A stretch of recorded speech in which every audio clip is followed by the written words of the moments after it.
কলকাতা থেকে সম্প্রচারিত আজকের সকালের গুরুত্বপূর্ণ বিশেষ বিশেষ খবরগুলি হলো: স্বাস্থ্য পরিষেবার মনোন্নয়নে রাজ্য সরকার ৬,১১৪টি শূন্য পদে স্টাফ নার্স নিয়োগ করতে চলেছে।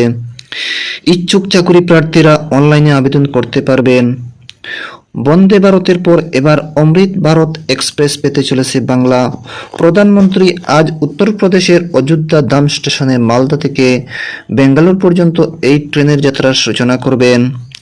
বালুরঘাট ও শিয়ালদার মধ্যে একটি নতুন দৈনিক এক্সপ্রেস ট্রেন চালু হতে চলেছে।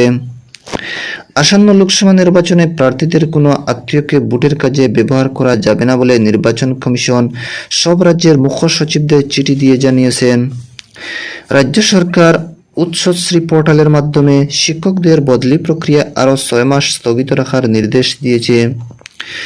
কেন্দ্রীয় সরকার 2024 সালের জানুয়ারি থেকে মার্চ প্রথম ত্রৈমাসিকে দুটি স্বল্প সঞ্চয় প্রকল্পের সুদের হার 20 বেসিস পয়েন্ট পর্যন্ত বাড়িয়েছে। এবারে শুনেন বিস্তারিত আলোচনা। স্বাস্থ্য পরিষেবার মনোন্নয়নে রাজ্য সরকার ৬,১১৪টি শূন্য পদে স্টাফ নার্স নিয়োগ করতে চলেছে। বিভিন্ন হাসপাতাল ও স্বাস্থ্যকেন্দ্রে এই নার্সদের নিয়োগ করা হবে। পশ্চিমবঙ্গ স্বাস্থ্য নিয়োগ পর্ষদের এই নিয়োগ পরিচালনার দায়িত্ব দেওয়া হচ্ছে। ইচ্ছুক চাকরি প্রার্থীরা অনলাইনে আবেদন করতে পারবেন। স্বাস্থ্য দপ্তর সূত্রে জানা গেছে, এই স্টাফ নার্স নিয়োগের ক্ষেত্রে কোনো লিখিত পরীক্ষা দিতে হবে না, শুধুমাত্র ইন্টারভিউর মাধ্যমে যোগ্য প্রার্থীদের বেছে নেওয়া হবে। এই ধরনের কাজে যাদের অভিজ্ঞতা আছে তারা বাড়তি গুরুত্ব পাবেন। স্বাস্থ্য দপ্তরের জারি করা নির্দেশিকায় বলা হয়েছে, অন্য রাজ্য থেকে কেউ এই পরীক্ষায় আবেদন করতে পারবেন না।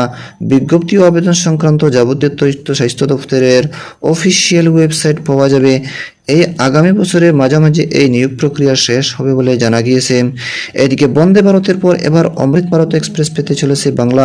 প্রধানমন্ত্রী নরেন্দ্র মোদী আজ সকালে উত্তরপ্রদেশের অযোধ্যা ধাম স্টেশন থেকে বাড়িছড়ি মালদা টাউন সার এম বিশ্বেশ্বরাইয়া টার্মিনাল অমৃত ভারত এক্সপ্রেসের যাত্রার সূচনা করবেন। মালদা থেকে যাত্রা শুরু করে 42 ঘন্টায় এই ট্রেন পৌঁছবে বেঙ্গালুরুতে। ঘন্টায় গতিবেগ হবে প্রায় 130 কিলোমিটার।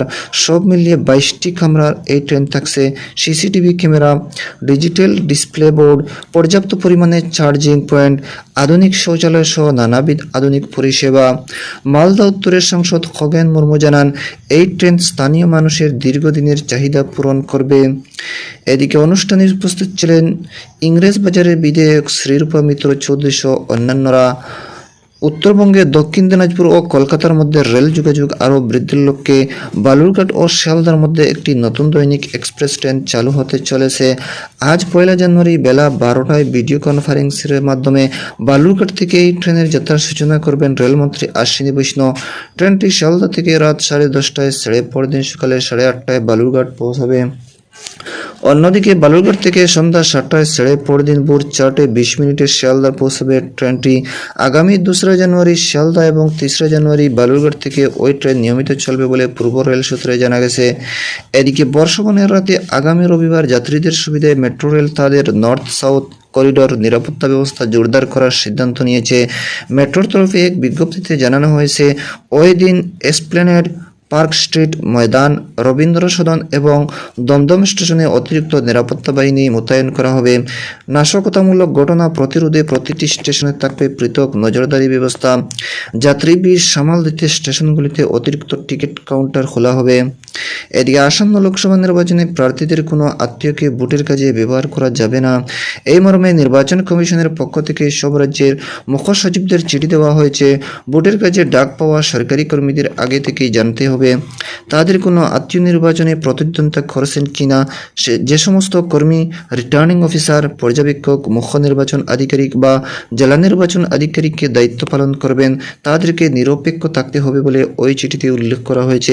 এদিকে ভোটার লিস্টের চূড়ান্ত তালিকা প্রকাশ 5 জানুয়ারি পরিবর্তে 22 জানুয়ারি হবে বলে নির্বাচন কমিশন নির্দেশ দিয়েছে। ভোটার তালিকাকে ত্রুটিমুক্ত করতে এই সিদ্ধান্ত। এদিকে পঞ্চায়েত নির্বাচনের সময় রাজ্যের বিভিন্ন জেলা থেকে বোমা উদ্ধারের ঘটনায় রাজ্য রাজনীতি সরগরম হয়ে উঠেছিল।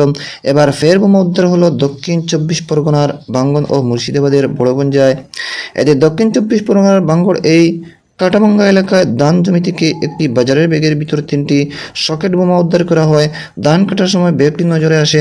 কাশীপুর থানার পুলিশ সেখানে গিয়ে বোমাগুলি উদ্ধার করে। অন্যদিকে মুর্শিদাবাদের বুড়েঞ্জার 5 তুপিতে এক নির্মীয়মান বাড়ি থেকে বালতি ভর্তি বোমা উদ্ধারের ঘটনায় চাঞ্চল্য ছড়িয়েছে। আজ সকালে মিস্ত্রিরা মান্টু শেখের ওই বাড়িতে কাজ করতে এলে বালতি ভর্তি বোমা এদের নজরে আসে।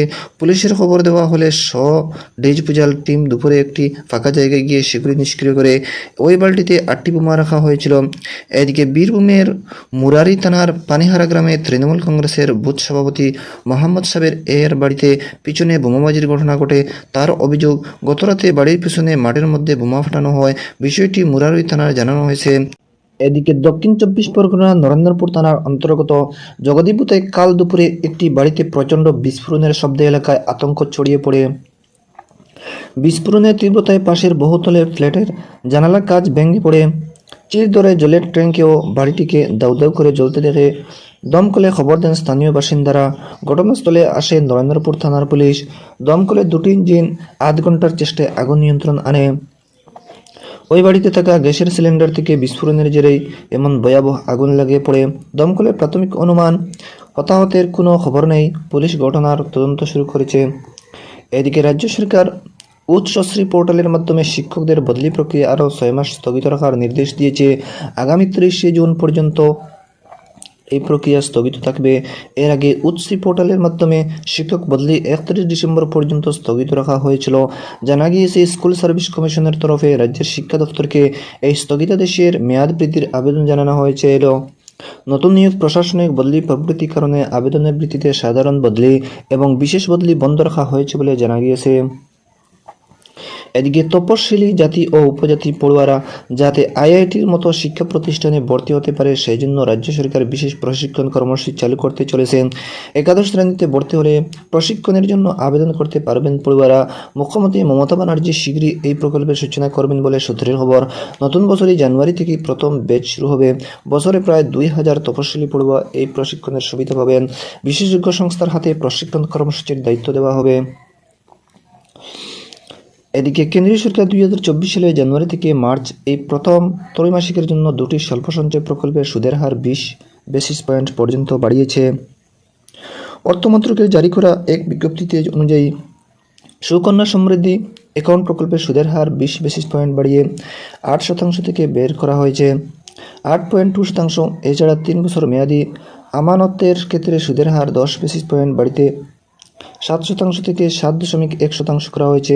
অন্যান্য স্বল্প সঞ্চয় প্রকল্পগুলির ক্ষেত্রে অক্টোবর থেকে ডিসেম্বর ত্রৈমাসিকের সুদের হার অপরিবর্তিত থাকবে। এদিকে 19 বছর বয়সে এক প্রসূতির মৃত্যু ঘিরে কাল পশ্চিম বর্ধমানের দুর্গাপুর মহকুমা হাসপাতালে উত্তপ্ত হয়ে ওঠে। মৃতা সুনীতুরির পরিবারের সদস্যদের অভিযোগ, চিকিৎসার গাফিলতির কারণে মৃত্যু হয়েছে। হাসপাতাল সুপারের অফিস ঘেরাও করে তারা বিক্ষোভ দেখায়। পরিস্থিতি সামাল দিতে ঘটনাস্থলে যায় নিউ টাউনশিপ থানার বিশাল পুলিশ বাহিনী। জানা গিয়েছে, গত বুধবার প্রসব যন্ত্রণা নিয়ে তিনি হাসপাতালে ভর্তি হন। গতকাল অস্ত্রোপচার করে এক কন্যা সন্তানের জন্ম দেন তিনি। পরিবারের দাবি, সন্তান ও মা দুজনেই সুস্থ ছিলেন। কাল সকালে হাসপাতাল কর্তৃপক্ষ পরিবারকে জানান সুনিধির শারীরিক অবস্থার অবনতি ঘটেছে। দুপুর নাগাদ তার মৃত্যু হয়। এদিকে পুরুলিয়া দেবের মাহাতো গভর্নমেন্ট মেডিকেল কলেজ হাসপাতালে জানালা নিয়ে কাল এক রোগী পালানোর চেষ্টা করলে চাঞ্চল্য ছড়ায়। হাসপাতালের মেল সার্জিক্যাল বিভাগে ভর্তি থাকা আদারের বাসিন্দা মোহাম্মদ আমিরকে ওয়ার্ডের জানালার ঝুলন্ত অবস্থায় থেকে উপস্থিত মানুষজন চিৎকার করতে থাকে। হাসপাতাল কর্তৃপক্ষ দমকলে খবর দিলে তাকে উদ্ধার করা হয়। এদিকে রাজ্য সরকার রেশন দোকানগুলিতে বাংলা সহায়তা কেন্দ্র চালু করার পরিকল্পনা নিয়েছে। খাদ্য দপ্তর বাংলা সহায়তা কেন্দ্র চালু করতে ইচ্ছুক রেশন ডিলারদের তালিকা তৈরির নির্দেশ দিয়েছে। দপ্তরের রেশনিং এবং ডিডিপিএস অধিদপ্তর এ বিষয়ে উদ্যোগী হতে বলা হয়েছে। এর পরিপ্রেক্ষিতে জেলাগুলিতেও সংশোধিত এবং বিধিবদ্ধ রেশন এলাকার আধিকারিকরা বিজ্ঞপ্তি জারি করেছেন। রাজ্যে বর্তমানে 3400-এর বেশি বাংলা সহায়তা কেন্দ্র রয়েছে। 6000-এর কাছাকাছি রেশন দোকানে এই পরিষেবা চালু হলে আরও বহু সংখ্যক মানুষ উপকৃত হবেন বলে খাদ্য দপ্তরের তরফে জানানো হয়েছে। এদিকে আকাশবাণী কলকাতা প্রাক্তন সাংবাদিক দেবযানী রায় প্রয়াত। গত বুধবার প্রবল হৃদরোগে আক্রান্ত হয়ে কলকাতায় তার মৃত্যু হয়। বয়স হয়েছিল 56 বছর। তিনি রেখে গেছেন স্বামী সাংবাদিক বিশ্বজিৎ রায় এবং 2 পুত্রকে। দর্শক বন্ধুরা, আজকের সকালের গুরুত্বপূর্ণ বিশেষ খবর এখানেই সমাপ্ত।